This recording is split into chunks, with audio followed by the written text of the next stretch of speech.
Begini saudara, satu di antara kalamnya Imam Ghazali, kata beliau, wala tatma' an tahsuda ma lam tazra.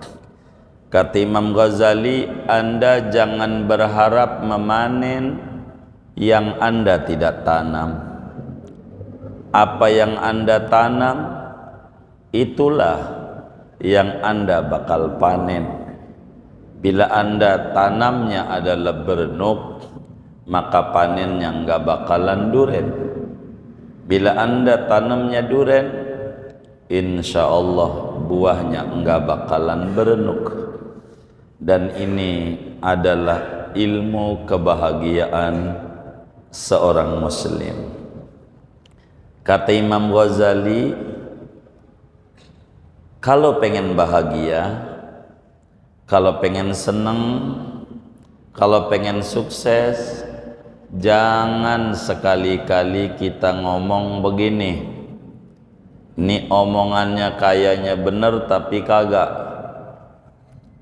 Ngomong innallaha karim rahim yaghfirud dzunuba lil unsat.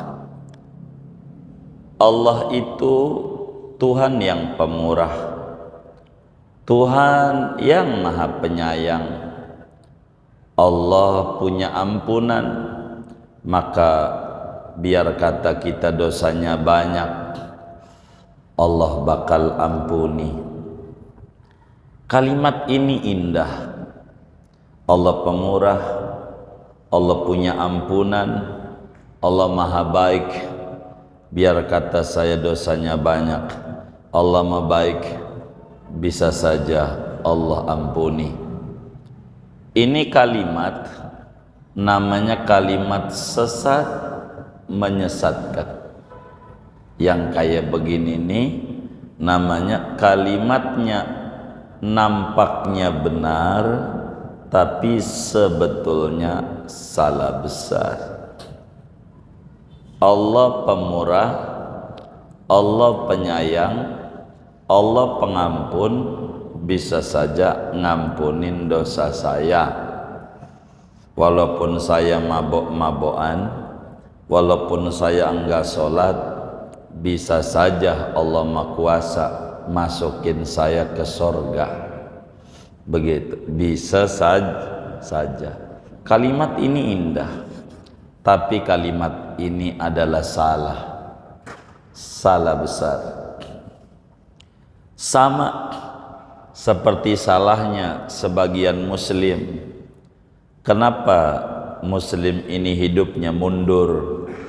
Kenapa muslim ini hidupnya tidak maju seperti orang-orang lain? Karena salah dalam memahami takdir. Segalanya udah diatur sama Allah, udah diatur. Rezeki udah diatur, udah dijamin. Jadi tidur aja, tidur saja. Yang penting rezeki sudah diatur. Ini kalimat ini nampaknya benar, tapi kalimat ini sesat adanya. Begitu, sesat. Imam Ghazali sebagai ulama filsafat memberikan gambaran contoh yang sederhana agar supaya kita bisa memahami, agar supaya kita mengerti dalam menjalani kehidupan. Begitu, banyak orang kalau diajak ke masjid, bang, yuk ngaji di mana? Di Al-Abrar. Ngaji, dia melotot, lu jangan ajak-ajak gua ngaji. kalau Allah kasih hidayah tanpa lu suruh, gua ngaji. Ada nggak yang ngomong begitu tuh? Ada nggak? Ada, banyak.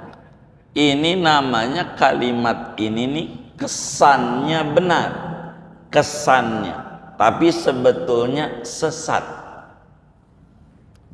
Bang, udahlah berhenti, udah ubanan, ayo jangan mabok, udah punya cucu, malu, udah waktunya kita main ke masjid. Dia jawab, lu jangan larang-larang gua mabok. Nanti juga kalau gua udah dapet hidayah berhenti, tanpa lu larang-larang. Begitu. Ini kalimat-kalimat kayak begini nih namanya kalimat menyesatkan. Disebut dalam bahasa Arab kalimatu haqqin urida bihal batil. Omongannya benar tapi salah. Begitu, benar salah. Bang, yuk ngaji. Lo jangan ajak-ajak gua ngaji. Nanti juga kalau gua dapet hidayah, kagak perlu lu ajak, kagak perlu lu suruh, gua nanti ngaji. Ini kan indah omongan ini, kayaknya benar omongannya, tapi ini kalimat salah. Ngomong begitu tuh dosanya ditumpahin ke bumi, kagak muat nih bumi yang gede nih. Ngomong begitunya doang, saking apanya? Saking gedenya dosa ngomong begitu tuh. Namanya i'timad alal qadar, nyandar amat takdir Allah. Yang kayak begini nih salah besar. Dari mana biar kita tahu yang model begini nih salah besar? Biar benar akidahnya, biar benar hidupnya, bolehlah dia ditawari kerja di rumah kita. Kerja, udah abang kerja aja di rumah gua, minta gajinya berapa gua kasih. Begitu kata dia, UMR dah saya lebihin 5 juta, saya kasih sebulan. Siap deh, baik. Dia kerja, suruh ngapain? Enggak, suruh duduk doang di kamar, ringan. Maka dibawa ke rumah, dudukin di kamar, kunciin dari luar, kunciin dari luar. Dari pagi itu sampai jam 2, jangan ditengok-tengok. Maka dia ketok tuh pintu. Pak, lapar, makanlah. Kita jawab, Bang, lu jangan minta-minta makan sama gua. Nanti juga kalau gua dapat hidayah, gua kasih makan tanpa lu minta. Udah tahan aja. Kira-kira sampai 3 hari aja. Bagaimana kira-kira? Bagaimana kira-kira? Modar. Modar. Mati, kenapa mati? Kelaparan. Dia bakal jawab, Bang, gimana mau kenyang kalau kagak makan? Kalau pengen kenyang ya makan. Kita jawab, begitu juga Bang. Hidayah tuh bukan ditunggu kayak abang ngomong begitu. Kalau pengen dapat hidayah, abang ngaji. Jangan jawab nanti juga kalau gua dapat hidayah gua ngaji. Gua jawab juga, nanti juga gua dapat hidayah gua kasih makan. Modar lu, modar. Maka iman lu modar. Kalau begitu tuh kalimatnya nampak benar, salah. Begitu. Hidayah tuh bukan ditunggu, dicari. Kalau ditunggu nggak ketemu, karena bukan begitu. Orang lagi sholat aja yang diminta hidayah, ihdinas siratal mustaqim, tuh nyari mananya, kasih hidayah kami, mananya nyari, maknanya minta. Begitu, maknanya nyari, bukan ditunggu. Ini namanya keliru yang kayak begini, keliru. yang kayak begini. Ini namanya kalimat-kalimat yang kesannya benar tapi salah. Jangan berharap memanen yang kagak ditanam. Begitu. Enggak nanam ngaji, gimana mau dapat hidayah? Begitu. Jadi pengen hidayah datang, ujuk-ujuk, apa tuh ujuk-ujuk ya? Tiba-tiba tanpa perlu usaha, salah. Begitu, salah. Itu percis kayak kawan kita punya bini, dia wirid di Masjid Al-Abror, baca Yasin 40 kali selama 41 hari. Pengen punya anak, bininya kagak dikelonin. Pokoknya Allah mau kuasa, bisa ngasih anak. Begitu, wirid aja di masjid. Begitu, bini kagak dikelonin. Kira-kira punya anak apa kagak? Hah? Namanya dia salah, tidak mengerti syariat. Hidayah ini kudu disyariatin. Biar dapat hidayah kudu ngaji. Kenyang kudu disyariatin. Kalau biar kenyang kudu makan, haus kudu disyariatin. Kalau biar hilang hausnya kudu minum. Anak kudu disyariatin. Kalau pengen punya anak kudu iya klonin. Begitu, bukan cloning, klonin. Begitu. Ini namanya salah. Awas Anda jangan kayak begitu, kata Imam Ghazali. Selalu ngomong Allah maha baik, Allah maha pemurah, Allah maha kuasa, maha pengampun. Biar kata kita dosanya banyak, kagak sholat, tukang mabok, surga, Allah maha baik. Ini omongan ini salah. Orang yang ngomong begini nih, kata Imam Ghazali, digelari orang dungu.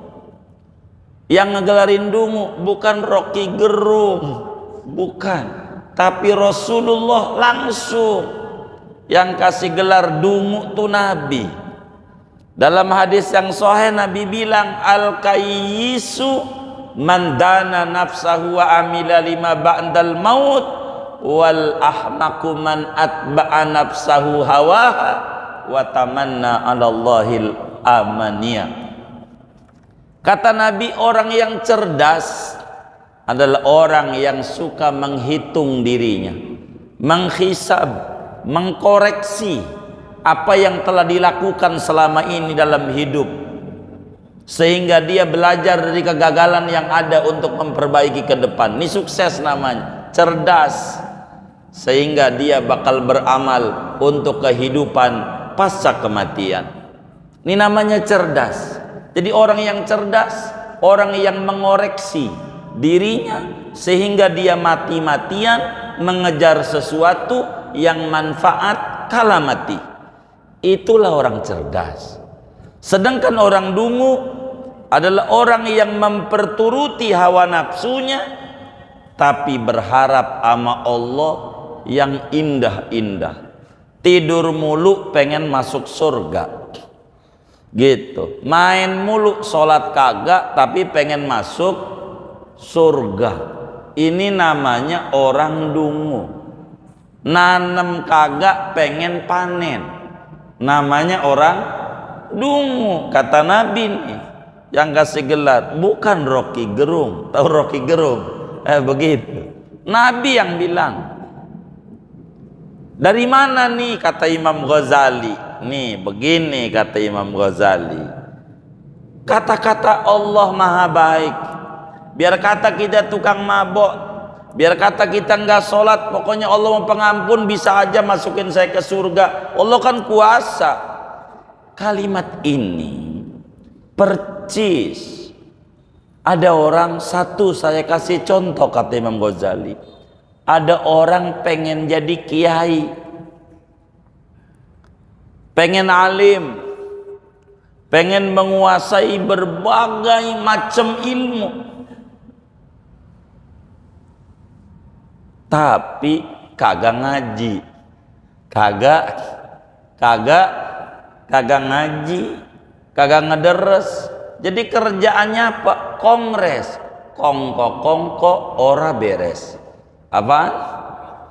Kongko ora beres. Kerjanya kongres, tapi pengen alim. Ngederes kagak apa kagak? Dia pakai bilang Allah maha baik, Allah maha pemurah, Allah maha penyayang, Allah maha kuasa. Bisa aja biar kata gua kagak ngaji, Allah bisa kasih ilmu di dada gua kayak nabi-nabi, kayak wali-wali. Biar kata gua kagak ngaji, kerjaannya ngatur biji, benteng, seter, luncur, ngaji, ngatur biji, ngaji. Bahasanya bagus amat ya, begitu. Tapi dia kagak ngaji, kagak ngederes, kagak ngapa, pengen pinter, enggak capek, enggak ngederes. Yang kayak begini kalau kata kita orang pondok karya, orang apa namanya? Orang apa? Tuh orang kagak beres, orang kagak waras. Percis Nabi bilang kagak waras ente, begitu. Lah ngaji kagak, pengen pinter. Percis ibadah kagak, pengen masuk surga. Itu sama. Alasannya Allah pemurah, Allah baik, Allah penyayang, Allah kuasa. Kalimat itu benar nampaknya, tapi salah implementasinya. Begitu. Ada orang pengen punya anak, kagak tidur sama bini. Allah mau kuasa. Emang benar Allah kuasa, tapi Anda tidak mengerti tentang sifat kudratnya Allah. Begitu. Kedua, kata Imam Ghazali, saya kasih contoh, ada orang pengen kaya, pengen duitnya banyak, pengen kaya, tapi betani kagak, dagang kagak, kerja kagak. Jadi apa? Tidur mulu. Dan bagusnya kita di Betawi, tidur aja kerjaan. Kerjaannya tidur mulu. Jadi tidur aja kerja. Tuh hebatnya tuh. Begitu. Kerjaan lo ini tidur mulu, jadi tidur juga kerja. Begitu. Kan suka ada bahasa begitu ya. Begitu. Jadi tidur aja udah kerja tuh. Jadi tidur mulu tapi pengen kaya. Enggak dagang, enggak betani, enggak bisnis, enggak ngewarung, enggak apa. Begitu, nganggur aja. Kerjaannya kongres. Apa? Kongko ora beres-beres. Tapi pengen kaya. Kata kita, orang apa begini nih? Orang apa? Iya, orang kagak beres. Nabi udah bilang dari dulu orang kagak beres. Bagaimana ketemu kaya, lu tidur mulu. Begitu, kerja. Begitulah bagaimana pengen surga yang penuh nikmat. Kalau kamu tidak mau ibadah, lihat para nabi aja yang dijamin masuk surga ibadah. Anaknya Nabi Sayyidah Fatimah, cucunya Nabi yang namanya Imam Husain, cicitnya Nabi namanya Ali Zainal Abidin. Kenapa disebut Zainal Abidin? Bintangnya tukang ibadah. Karena setiap malam paling dikit sholat malamnya 1000 rakaat. Itu cucunya Nabi. Lah kita ponakan Nabi bukan, cucu bukan. Males ibadah, pengen masuk surga. Ngimpi bahayal namanya. Bahayal. Yang kayak begini, udah yang penting inget aja dah. Dohor gue juga inget dohor. Lu tanpa lu suruh gue tahu dadan tuh dohor. Inget udah cukup. Kata Allah juga aqimis sholata li dzikri. Dirikan sholat untuk ingatku. Kalau gue sudah inget. Tuh yang sholat tuh belum inget. Kalau gue sih udah inget. Maka nggak perlu sholat karena gue mah udah inget. Yang model begini sini bang, kurungin di rumah. Dari pagi sampai dohor, bang, perih perut, Lu bayangin aja aji masak, bayangin sayur asem, jengkol, apalagi tuh ikan gabus. Lu bayangin aja pete, lu bayangin sop, lu bayangin kenyang kagak.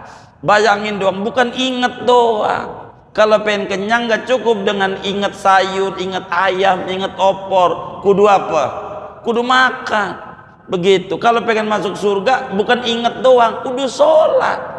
Orang Nabi aja sholat 5 waktu, malah maqobliyah ma ba'diyah. Lu Nabi bukan, ponakan Nabi bukan, cucu bukan. Lu pengen masuk surga, surga punya nenek moyang lu, begitu. Ya Allah saudara, ini Imam Ghazali ngebisikin kita biar kita sadar mau ngapain. Kalau kita hidup nggak ibadah, kalau anda nggak ibadah pengen masuk surga, itu namanya ngimpi. Ngimpi. Begitu. Udah gua, yang penting gua udah hadir maulid. Udah hadir maulid. Iya nggak begitu. Itu sahibul maulid, itu sholat ambil kakinya bengkak, disuruh nyontoh. Ibadah, kita ibadah.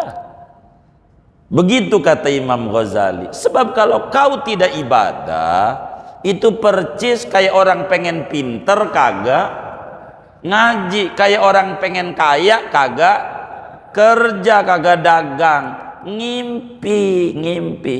Dan engkau pasti kalau dikata begitu, bagaimana kalau di kampung ada orang pengen kaya tapi tidak usaha? Gila, gila. Bagaimana kalau di kampungmu ada orang pengen pinter kagak ngaji? Gila. Bagaimana di kampung ada orang baca Yasin 40 kali pengen punya anak, bininya gak ditidurin, miring, miring. Kau juga sama para wali-waliullah yang mengerti tentang kemurahan Allah, yang mengerti tentang kasih sayang Allah, yang mengerti tentang kudrat iradat Allah. Kau bakal dikata gila, miring, bila kau pengen masuk surga tanpa ibadah. Kenapa? Meskipun omongan Allah baik, Allah murah, Allah sayang, Allah pengampun, itu omongan benar, tapi bukan begitu implementasinya. Biar kata rezeki dijamin, bukan maknanya kita tidur-tidur. Orang Nabi aja dagang, Nabi yakin rezeki dijamin, dagang. Itu Nabi yang gak kasih Allah. Lah kita Nabi bukan, ponakannya bukan, tidur-tidur, rezeki dijamin. Iya dijamin. Ada yang dijamin rezeki buat orang males, ada dijamin juga rezeki buat orang sungguh, ada. Sama ya beda. Begitu. Semuanya dijamin. Begitu. Dijamin. Kalau kita jadi PNS, gaji dijamin, dijamin. Tapi kita kudu kerja. Nggak bisa datang sendiri. Inilah yang membuat muslim mundur. Inilah yang membuat kita tidak maju. Udah menerima apa adanya, udah rezeki dijamin. Ini yang menyebabkan kita kenapa ibadah kurang semangat. Udahlah, pokoknya kalau muslim udah surga aja dah. Pokoknya kalau orang muslim mau surga, udah surga aja. Surga dari mana? Orang Nabi aja sholat, sahabat aja ibadah, udah surga aja. Gitu. Ketemu Idul Adha, yang dibeli pertama kali areng sama tusukan, areng. Ya Allah, areng. Hah? Iya, kambing dulu, areng gampang. Itu areng, udah areng aja. Udah beli areng aja, areng. Ini pengennya dikasih mulu. Ngasihlah sebentar pagi ku berkurban, begitu. Udah disalahin aja pengurus masjid. Emang dasar pas pengurus yang gantian yang sekarang ini sama Bang Haji ini, ya Allah, sentimen sama gua. Najong banget ya, najong. Apa itu najong tuh? Begitu. Nyalain pengurus aja.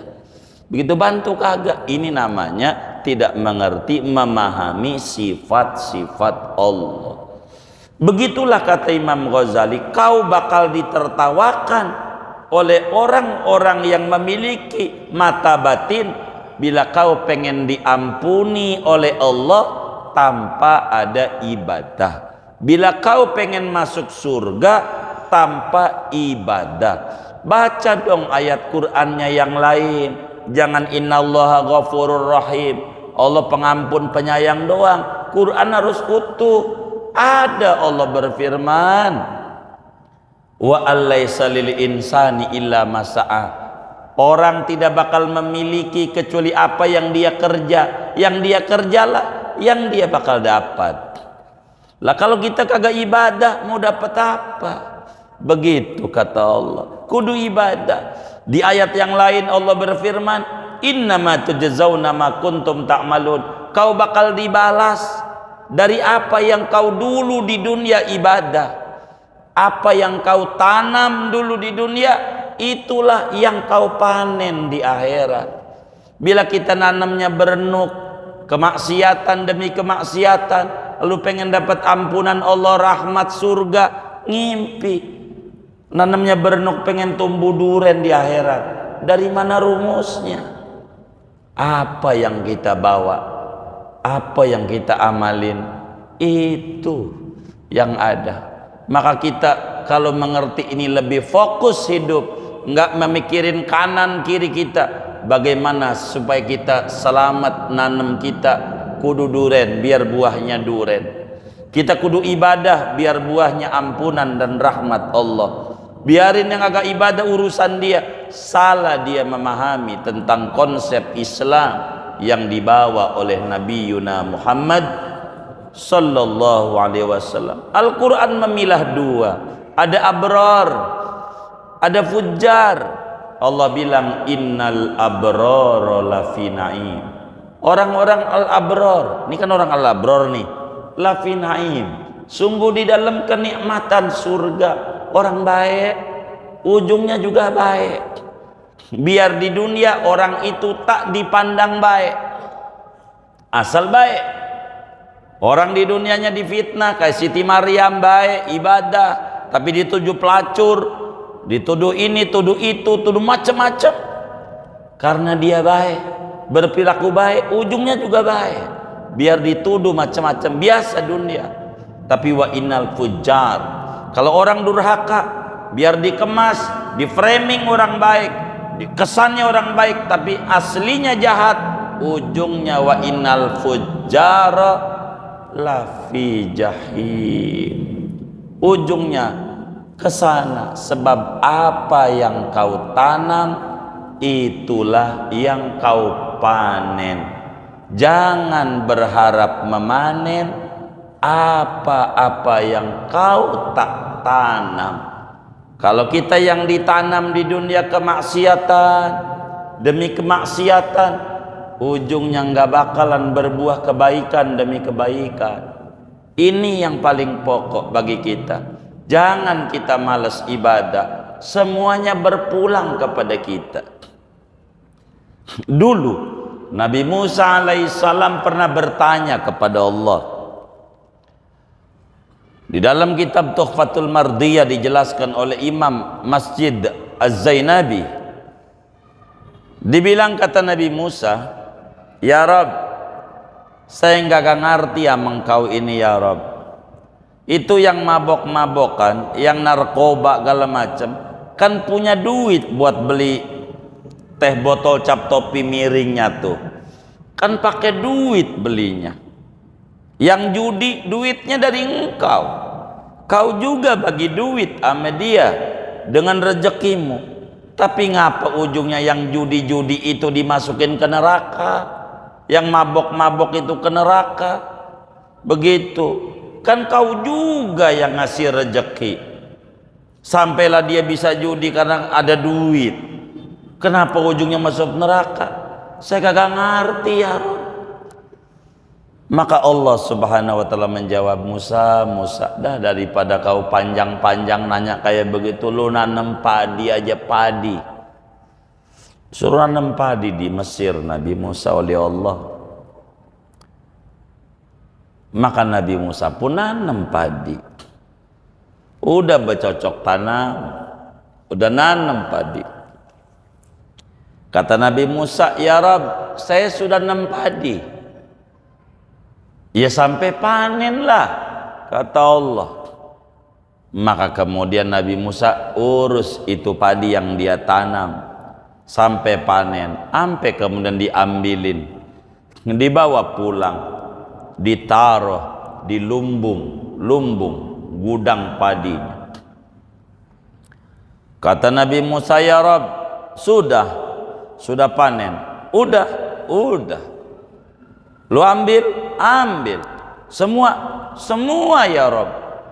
Beneran semua, jerami. Ya kalau jerami mau kagak, jerami mau. Yang saya bawa pulang itu yang ada manfaatnya, Jerami mau nggak ada manfaatnya, makanya nggak saya bawa pulang. Lu apain jerami kagak ada manfaatnya? Ya gua bakar di sawah, kagak ada manfaatnya, bakar. Habis itu diam Nabi Musa. Nggak jadi ya Rob, nggak jadi apa? Nggak jadi nanya. Saya paham yang dimaksud neraka tuh yang nggak ada manfaatnya. Yang ada manfaatnya mau dibawa ke lumbung, namanya surga, namanya. Yang nggak ada manfaatnya diapain? Dibakar. Begitu Nabi Musa paham. Jadi tinggal kita pilih, dikasih akal, kita mau jadi padi apa mau jadi jerami, terserah kita. Kalau kita mau jerami, ya bakal dibakar. Kalau kita pengen ditaruh di lumbung yang bagus, dijaga, digembok, cakep, ada satpamnya, ya kudu ibadah. Nggak boleh nganggur kita kudu ibadah. Sayang kalau kita di dunia nggak ibadah, namanya berhayal. Muda poya-poya, tua kaya raya, mati masuk surga, ngimpi. Namanya ngimpi, namanya nggak ketemu. Semuanya kudu ibadah. Jadi kalau kita pengen dapat ampunan Allah, ibadah. Kalau pengen dapat surganya Allah, ibadah. Sebab ada syariat, ada tarekat, ada hakikat. Tidak boleh kita ngandel kepada hakikat tanpa jalanin syariat. Allah maha baik, Allah maha pengampun, Allah maha murah, hakikat. Ibadah implementasi, namanya syariat. Allah bisa memberi keturunan, hakikat. Tidur kita mabini, syariat. Allah bisa memberi untung, hakikat. Kita dagang, syariat. Kita sakit, berobat. Ada orang supir, kata bosnya bilang begini, Pir, cuci tuh mobil. Begitu kata bosnya, cuci mobil. Sopir bilang, Pak Bos begini, ini kan musim hujan, kampung kita juga becek, kalau dicuci bakalan kotor lagi. Daripada kotor lagi, mendingan gak usah dicuci. Karena bosnya ini ngerti agama, enggak marah. Bosnya nih kagak. Kata bosnya, baik dah. Baik jawabnya. Temenin saya jalan kemana? Magelang. Ngapain? Nengok sapi. Mau ke Boyolali, nengok sapi. Sama bosnya. Dari pagi dia jalan sampai jam 1. Enggak mampir-mampir di rest area. Kata dia supirnya sampai nanya, Bos, enggak makan? Kata bosnya jawab, buat apa makan percuma, ntar juga lapar lagi. Buat apa makan, nanti juga lapar lagi. Daripada nanti lapar lagi, mendingan nggak usah makan. Aduh bos, nih gila. Lo yang gila. Kalau nanti kotor, cuci lagi. Kalau kotor, cuci lagi. Musim hujan, biarin. Kalau lapar, makan. Lapar, makan. Lapar, makan. Berbuat dosa, tobat. Berbuat dosa, tobat. Berbuat dosa, tobat. Jangan berhenti bertaubat selama belum berhenti berbuat dosa. Itu namanya orang yang cerdas. Segini aja dah, jangan banyak-banyak.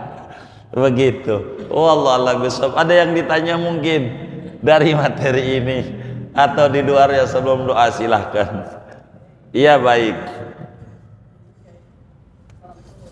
Waalaikumsalam.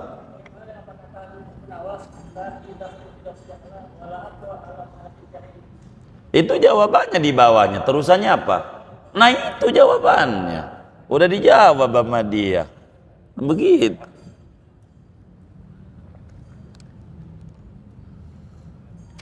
Ini ada pertanyaan. Bagaimana hukum sholat jenazah yang dilakukan setelah sholat asar? Rasulullah sallallahu alaihi wa alihi wa sahbihi wasallam dalam hadis yang sahih, Al-Imamul Bukhari riwayatkan di dalam Sahihul Bukhari, la salata ba'dal asri hatta taghruba syamsu. Tidak ada salat sesudah salat asar sampai terbenam matahari. Dari sini muncul kemudian pertanyaan, bagaimana hukum sholat jenazah yang dilakukan setelah sholat asar? Bolehkah atau tidak?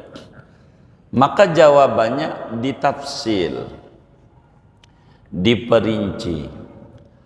Tergantung ini penyebab ba'da asar ini apa? Apakah penyebabnya karena dia meninggalnya jam 2 sehingga utak dimandiin baru jam 4 rapi, tengah 5 baru disolatin? Maka bila kasusnya seperti ini, enggak apa-apa sholat jenazah ba'da asar, karena tidak ada tahari. Apa itu tahari? Unsur sengaja-ngaja mau menjatuhkan sholat jenazah ba'da sholat asar. Begitu, enggak ada. Tapi kalau kemudian meninggal pagi, biar kata jam 9, rapi dimandikan kira-kira jam 1 dohor, jam 1 rapi, artinya udah dibungkus, udah diapa, udah dikafanin begitu, maka kemudian bisa disolatin jam 1. Enggak dah, ba'da sholat asar aja. Begitu. Ini namanya tahari, sengaja ngajak. Kalau bila begini nih, kata ulama haram. Kalau sengaja ngajak, unsurnya kesengajaan. Begitu disebutkan di dalam kitab Tarsyikhul Mustafidin, Syarah Fathul Muin oleh Al-Habib Ahmad bin Alwi As-Segaf. Begitu. Yang penting jangan tahari, jangan sengaja ngajak. Bila kita nyolatin, diundanglah, dapat surat WA sholatnya ba'da sholat asar, ndak usah tanya-tanya, sholat aja. Kita husnudzon, berarti baru rapihnya asar, jadi sah. Kalau kita tanya-tanya bakal puyeng. Begitu. Kalau kita dagang bambu, jangan tanya-tanya sama yang beli, lu beli bambu buat apaan? Begini, buat tiang layar tancap sama penunjang jaipongan. Jadi puyeng di kita. Jangan tanya-tanya, jual aja bambu tuh. Kalau jual, jadi kalau ditanya-tanya ribet. Begitu. Ada orang jual motor sama kita, kita pakai tanya-tanya, lo motor dari mana? Gua dapat nyolong. Jadinya yang tadinya boleh jadi haram karena membantu kezaliman. Jadi kalau kita diundang sholat jenazah pada asar, husnudzon, ini rapihnya asar, udah gitu. Jangan tanya, ini matinya kapan, jam berapa, di mana, panjang. Kalau bakal ketahuan, puyeng di kita. Jadi latas alu an asya intub dalakum tasukum. Jangan tanya-tanya yang kalau ketahuan jadi mumet di kita. Maka kalau diundang sholat jenazah pada asar, sholat aja, jangan pakai tanya-tanya. Kecuali kita tahu mayit ini rapi, kira-kira jam berapa, jam 2 rapi, maka kemudian sebelum sholat asar sholat jenazah dulu, habis rapi jenazah baru sholat asar. Karena tidak bolehnya sesudah sholat asar, bukan sesudah asar, tapi sesudah sholat asar, bukan sesudah asar, sesudah sholat asar.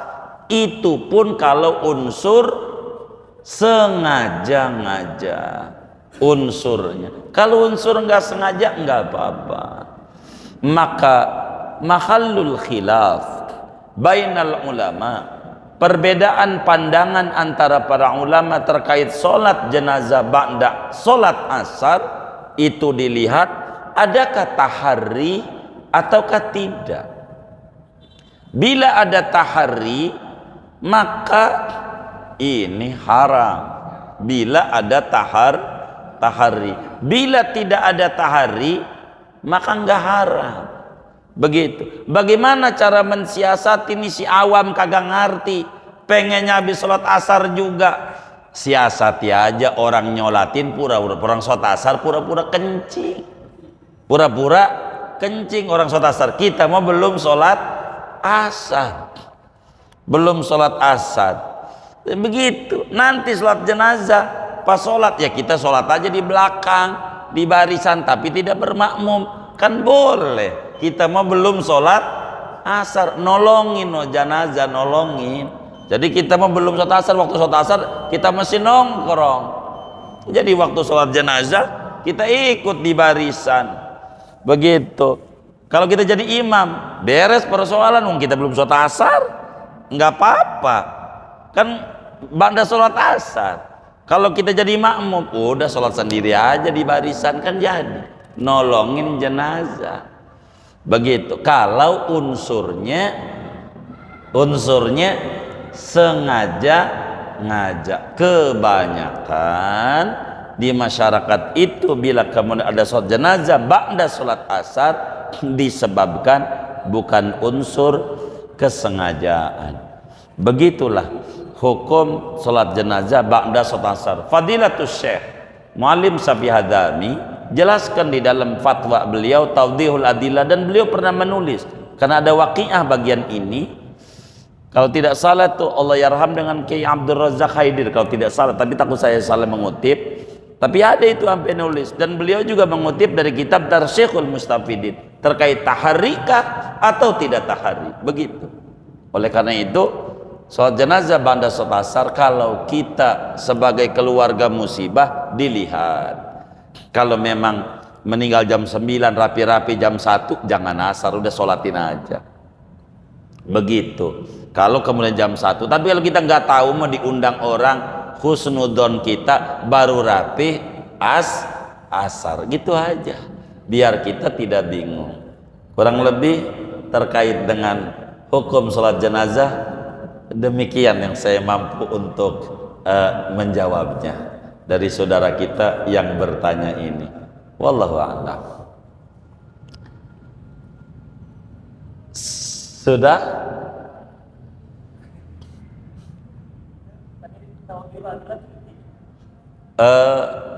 Ada 7, ada yang 7, ada yang tergantung itu cetakannya aja.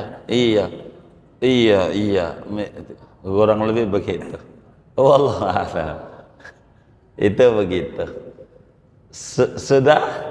Baik, kalau sudah kita baca Fatihah. Duduk-duduk kita di majelis ilmu, mudah-mudahan Allah Subhanahu wa taala berikan kita pemahaman yang bagus, yang benar tentang agama. Allah beri kita limpahan barokah, umur kita barokah, ilmu kita barokah, kesehatan kita barokah, usaha-usaha kita barokah, rezeki kita barokah, keluarga dan anak-anak keturunan kita barokah, teman-teman kita barokah, lingkungan kita barokah. Allah beri kita semua barokah dunia dan barokah akhirat. Amin. Al-Fatihah.